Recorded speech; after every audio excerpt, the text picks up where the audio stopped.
Sorry, I'm ex na pala. Gagawin ka lang ng panakit butas. Di palakit butas. Sa umpisa siguro, pero I will make sure to change her mind and her heart in no time. Calvin, alam ko expensive ka, pero hindi ko alam na hopeless romantic ka pala. Oo nga eh. Pero wala eh. Kaya lang lumabas yung ganitong side ko. Pero I suggest don't. Don't do it. Ano? Yung magparamdam. Masyado pang maaga mo, baka i-reject ka lang niya. Or yun na, baka gamitin ka lang niyang panakit butas. Tapos kapag okay na siya, itatapon ka na lang niya na parang basura. Tapos napanood ko na yan eh. Ang dami lang nabiktima sa ganyan. But Hannah is different. Ay, hindi rin. Pare-parehas lang ang mga babae. Alright ka namang babae ka, di ba? Pero ano, pagdating sa mga kakabreak lang, baliw-baliwan talaga mga babae. So, gano'n ka rin? Ganun din ang gagawin mo? Well, una sa lahat, hindi naman ako heartbroken, kaya kapag nilandi mo ako, lalandigin kita with a heart. What? Oo nga, I mean, ang point ko lang naman is, huwag ka munang puporma dun sa Hana. Antay ka lang, pagpahingahin mo muna yung tao. Shoot. Ako po, may conference na pala kami. Ha? Oy, tara na. Tara. Tuloy na lang lahat ito mamaya. Okay.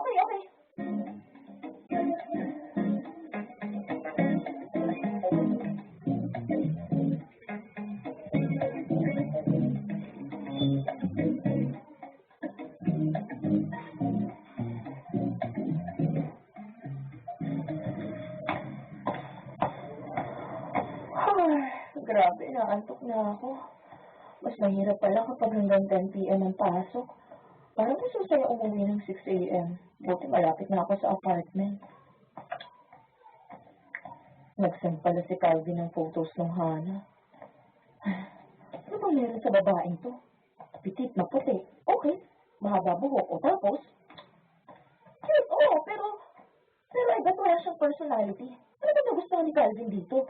Mukhang mahinhin, mukhang girl na girl, kikay, gano'n. Ah! Marami talaga naluloko yung mga pitit eh. Pero kapag nakasama mo, halimaw naman pala talaga. Ay, andito na pala ako. Asan na ba yung susi ko?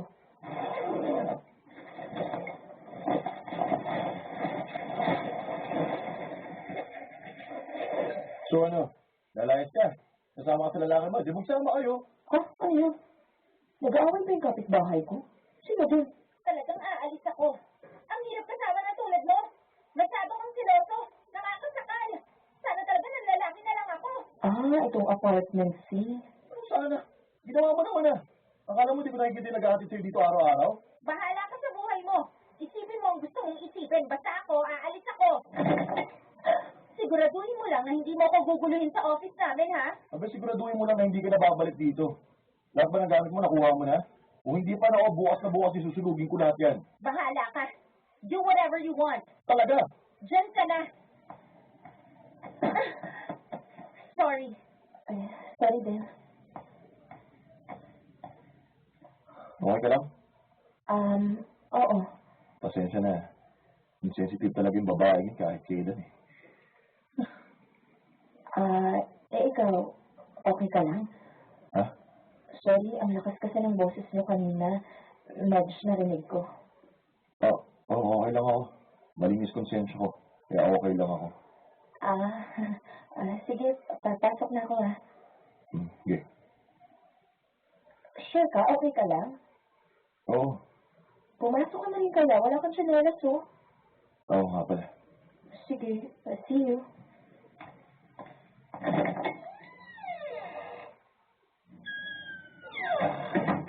Oh my God!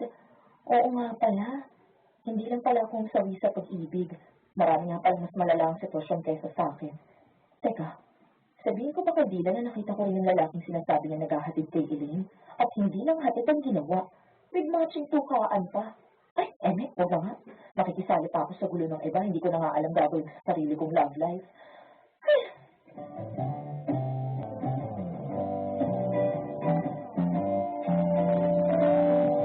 Okay, Thea. Let me introduce my friendly neighbor, Dylan. Nauna tumira sa apartment complex na mga 1 taon. He's 2 years older than me at nasa medical field siya. 3 years sila nung Elaine bago sila finally nag-break. At ang balita ko pa nga, balak na sana yayain ni Dylan ng kasal yung Elaine. Pero sayang, Elaine had other plans in mind. Gaya na lang ni Calvin ko. Ilang beses ko siyang pasimpleng sinabihan na maghunos dili sa plano niyang pormahan ang freshly single na si Hannah. Pero, ilang beses ko rin na-witness kung gaano kalalim na ang pagkahulog ni Calvin. So think na mas matagal na kami magkakilala ni Calvin. At matagal na rin niyang alam na single ako. Pero mukhang hindi talaga ako matitipuhan ni Calvin. Ang layo ko kay Hannah. Si Hannah, mga flat 5 lang ata. Ako, 5'5". Si Hannah, balingkinitan. Ako, malaman. As in, malaman. Gifted ako sa dibdib, gifted sa puwet at balakang. May shape naman yung katawan ko, pero may bil-bil pa rin. In short, marami kang pwedeng kapitan at sisil-sisilin sa akin. Sobrang squishy ako at kapag tumatakbo o tumatalon ako, marami ang aalog sa akin. In short, hindi bet ni Calvin ang big baby girl na katulad ko. Gusto niya yung keychain, hindi stuffed toy. Pero, hindi ako madaling sumuko papayat daya. Pinalaki akong kalaban ng mga magulang ko. Tinuruan nila akong mangarap at gawin ang lahat para matupad ang pangarap. Well, hindi naman nila sinabing bawal mangarap ng lalaki, di ba?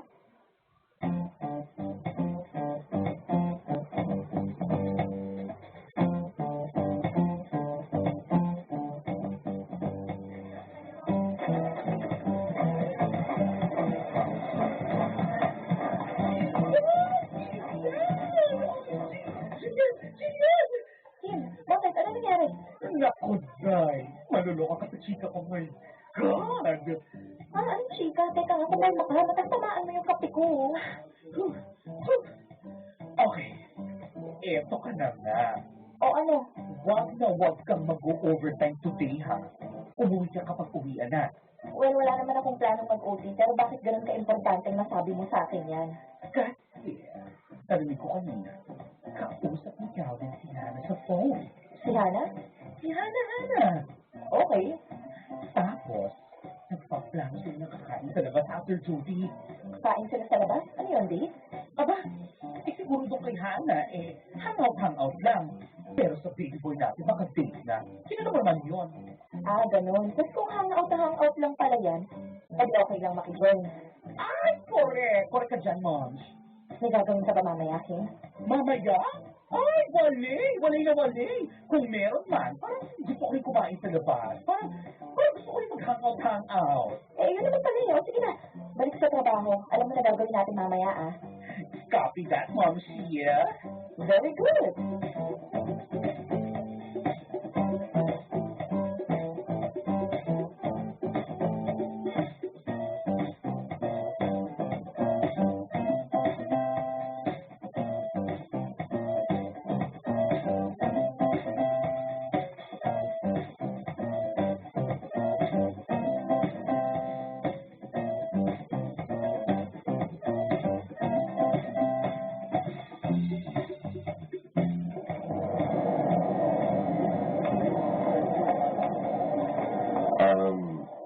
Anong ibig sabihin nito? Jillian? Kim? Bakit? Anong problema? Bakit kayo sumasabay sa akin pababa ng office? Why? Is there something wrong? Umiyan na. Yeah, pero hindi naman tayo usually nagsasabay, di ba? Oh, baka it's time for a change. Sa true. Kasi diba, bukod sa office meet, siguro naman friends tayo, di ba? Yeah, pero nagmamadali kasi ako eh. Bakit? May ano kasi, may nilakad ako. Gabi na. Ano bang lalakarin mo? Hindi, kasi I'm meeting with with my friends. Sakto, naghahanap kami ng ganap ni Kim kasi, naman, Saturday night ngayon, wala tayong pasok bukas. Sakto, lalabas ka pala with friends. Di the more the merrier. Sarot. Ano kasi, baka copy kayo kasi puro mga bullshit eh.